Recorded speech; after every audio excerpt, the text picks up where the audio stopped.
कि अडानी बता तेरा 20,000 करोड़ कहां से आया, अडानी के फंड में, अडानी की कंपनियों में पैसा कहां से आया, विदेश की कंपनियों ने जो पैसा इंडिया में दिया वो कहां से आया, कौन आवाज उठाएगा सिवाय राहुल गांधी के। सुप्रीम कोर्ट पर हमें भरोसा है कि वो स्पष्ट उचित न्याय देगा। तानाशाही को और उनकी इस तानाशाही से पूरी दुनिया में इनकलाब आ गया है। और राहुल गांधी जी हमारे कहते हैं डरो मत, क्योंकि देश की आवाज़ है, गरीबों की आवाज़ है, मजदूरों की आवाज़ है, किसानों की आवाज़ है, किसानों की आवाज़ है, बेरोजगारों की आवाज़ है। जो सदन में जो आवाज़ उठाए उसकी आवाज़ को कुचल दिया जाता है। उन लोग की हालात सुने, जो PACL बैंक बंद हो गया, जो सारी कंपनियां बंद हो गई, उस पर राहुल गांधी मुद्दा उठा दिया, तो क्या ये गुनाह है? उस पर उन लोगों ने उन पर सजा कर दिया, उनको घर से बेघर कर रहे हैं, क्या ये सही है? ये बताइए कि सदस्यता खत्म कर दी गई राहुल गांधी जी और उनका घर भी छीन लिया गया, क्या हो रहा है?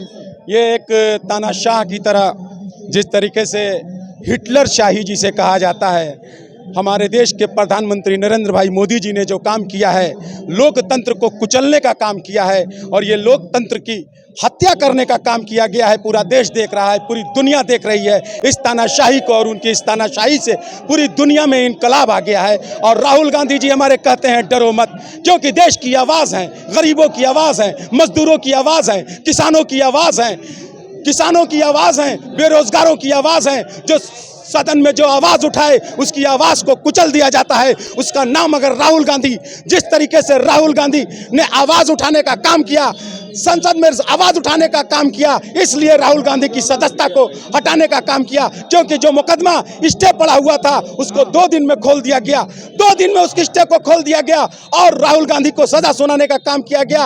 अगर कोई व्यक्ति कहता है कि मोदी चोर है, तो ये सच है कि नीरव मोदी चोर है, नीरव मोदी है। राहुल गांधी ने चिल्ला कहा, मोदी किसी विशेष का नाम नहीं, क्योंकि उत्तर प्रदेश के इंटरनेशनल मोदी करते थे, जो बैडमिंटन के खिलाड़ी हुआ करते थे। मैं उससे आवाज लगाकर पूछूंगा, उनसे पूछ लेना कि सैयद मोदी किस जात से बिलोंग करते थे, क्योंकि आप उत्तर प्रदेश के रहने वाले हैं। मैं मंसूर मिसाल जयदीप संटू जयदी उत्तर प्रदेश का रहने वाला हूं। मैं जानता हूं कि सैयद मोदी मुसलमान समुदाय से आते थे। तो याद रख लीजिए, मोदी जी को यह मालूम होना चाहिए, जिस मोदी जी ने गुजरात में मुकदमा किया, उनको मालूम होना चाहिए कि कौन से लोग मोदी सरनेम का यूज करते हैं। एक बात जानना चाहते हैं कि कर्नाटक का मामला सूरत में क्यों किया गया था? ये एक तानाशाही है, एक तानाशाही हुकूमत है। ये साजिश सोची समझी, ये रणनीति का हिस्सा है कि राहुल गांधी को सदन से बाहर कर दो, क्योंकि आवाज राहुल गांधी उठाएंगे कि अडानी बता तेरा 20,000 करोड़ कहां से आया, अडानी के फंड में, अडानी की कंपनियों में पैसा कहां से आया, विदेश की कंपनियों ने जो पैसा इंडिया में दिया वो कहां से आया, कौन आवाज उठाएगा सिवाय राहुल गांधी के। तो ये सोचते हैं कि राहुल गांधी की आवाज को दबा दिया जाए और राहुल गांधी को आवाज को दबा दिया जाए। राहुल जी हमारे कहते हैं डरो मत, और कांग्रेसी डरते नहीं हैं। अभी आज सोनी जी का बयान आया है, बीजेपी का सोनी जी कह रहे हैं कि जो राहुल गांधी है कानून से ऊपर उठना चाहते हैं। राहुल गांधी कानून से ऊपर नहीं, हम लोग कानून की हर बातों को मानते हैं। राहुल गांधी ने कहा आप मुझे सजा दीजिए, मैं मानने को तैयार हूं। राहुल गांधी ने कहा तुम मुझे घर से निकाल दो, मैं घर से निकलने को तैयार हूं, लेकिन सड़क पर मेरी जबान तुम बंद कर नहीं पाओगे। अरे सड़क से सदन तक राहुल गांधी ने चलने का काम किया और भारत में पहली बार ऐसी पदयात्रा की जिसे इतिहास के पन्नों में लिखा जाएगा। हर गरीब और मजदूर और किसान और बेरोजगारों से राहुल गांधी मिलते रहे और देश की समस्या को राहुल गांधी समझते रहे। जब राहुल गांधी ने इन भ्रष्टाचारी सरकार को समझ लिया तो इन सरकारों ने कहा कि राहुल गांधी की आवाज को दबाया जाए, लेकिन राहुल गांधी उस बाप का बेटा है जिस बाप ने बम से शहीद कर दिया गया, उस दादी का पोता है जिसकी लहू में हिंदुस्तान का रग बहता है, खून बहता है। उसकी दादी को 36 गोली मारी गई, लेकिन उसकी दादी ने कहा जब तक जीऊंगी देश के लिए जीऊंगी। और वही राहुल गांधी है, जब तक जिएंगे देश के लिए जिएंगे, देश की जनता के लिए जिएंगे। ये वो खून है जो कभी हार नहीं मानता, सूरज की वो किरण है जो कभी डूबेगा नहीं, रात होगी तो सितारों में चमकेगा राहुल गांधी। ये है राहुल गांधी। राहुल गांधी एक देश के लिए अपनी जान को भी निछावर कर देंगे, लेकिन जनता की आवाज को कभी दबने नहीं देंगे। राहुल गांधी जिंदाबाद। आरक्षण दिया गया है, ये संविधान के खिलाफ है। देखिए, संविधान के खिलाफ तो बहुत सी सारी चीज़ें हैं। अभी यहाँ पे सारे लोग मौजूद हैं, कोई ये नहीं कह रहा है कि हम फलाने हैं ढिकाने हैं, हम सिर्फ कांग्रेसी हैं। तो कहीं ना कहीं मोदी जी को डर है कि 2024 में जो है हम सत्ता से चले ना जाएं, हैं। और दूसरी बात रही लोकतंत्र की बचाने के लिए, तो राहुल गांधी हर प्रयास कर रहे हैं बचाने के लिए, और बचेगा, और संविधान को भी बचाने का काम कर रहे हैं। जब संविधान बचेगा तभी देश बचेगा।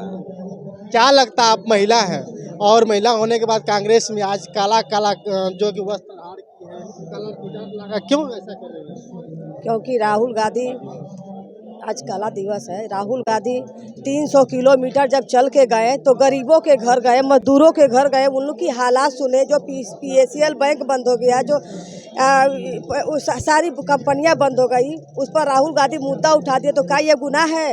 उस पर उन लोगों ने उन पर सजा कर दिया, उनको घर से बेघर कर रहे हैं। क्या ये सही है? ये अडानी से नहीं आप लोग पूछ रहे हैं, ये अंबानी से नहीं पूछ रहे कि ये क्या कर रहे हैं मोदी जी? और मुद्दा राहुल गांधी अगर गरीबों के लिए लड़ रहे हैं तो राहुल गांधी पर सजा क्यों हो रहा है? इस पर कोई नई उंगली उठाने वाला है? क्या राहुल गांधी गुनाह किए थे? क्यों उन पर सजा हुई थी? क्या हुआ है? भारत जोड़ो यात्रा इतनी लंबी चौड़ी चली थी, जिसमें राहुल गांधी, भारत जोड़ो यात्रा इतनी लंबी चौड़ी चली थी, जो कहा जाता है कि इतिहास में पहली दूसरी बार हुआ है। लेकिन आप ये बताइए कि क्या फर्क पड़ा भारत जोड़ो यात्रा से? कहीं न कहीं आए दिन गिरफ्तारी हो रही है, आए दिन जो है कि उनकी सदस्यता भंग कर दी गई, 6 साल तक चुनाव लड़ने का मौका नहीं मिले। क्या हो रहा है? यह भारत सरकार के प्रधानमंत्री महोदय या भारतीय जनता पार्टी तानाशाहों की सरकार है, और यह सरकार राहुल गांधी से डरी हुई है, भयभीत है। और जो कहा जाता है कि राहुल गांधी ने मोदी के सरनेम पे कहा, ये तो मैं कहता हूं कि उन्होंने गलत बोला। लेकिन अभी तत्काल कुछ दिनों पहले माननीय प्रधानमंत्री ने ब्राह्मणों के बारे में कहा, जिसे ब्राह्मणों को आघात पहुंचा है, उसके खिलाफ भी मुकदमा की जानी चाहिए। और अभी कल के दिन में दिल्ली के मुख्यमंत्री ने स्पष्ट तौर पे कहा है कि जो है कि मोदी अडानी का मैनेजर है, शुद्ध उसकी मैनेजरी करता है। इससे ये साबित होता है, और पहली बात तो ये साबित होता है कि माननीय राहुल गांधी जी को 24 घंटे के अंदर सोची साझी रणनीति के तहत उनकी सदस्यता निरस्त की गई। उसके कल के दिन ही वहाँ के जो जज ने फैसला दिया था उसको पदोन्नत कर देना, ये साबित करता है कि प्रधानमंत्री ने अपने कहने से ऐसा कार्य कराया है। 24 में चुनाव खतरे में दिखाई दे रहा है कांग्रेस पार्टी, क्या होगा?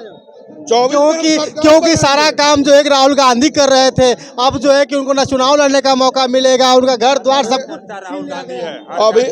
अभी कांग्रेस पार्टी एक ऐसा है जो कि हर राहुल गांधी ने कहा, हर कार्यकर्ता राहुल गांधी है, खुद अपनी जबान से उन्होंने कहा है। और दूसरी बात, सुप्रीम कोर्ट में एक न्यायिक याचिका दाखिल की गई है, जिस पर सुनवाई होनी सुनिश्चित हो चुकी है, और सुप्रीम कोर्ट पर हमें भरोसा है कि वो स्पष्ट उचित न्याय देगा।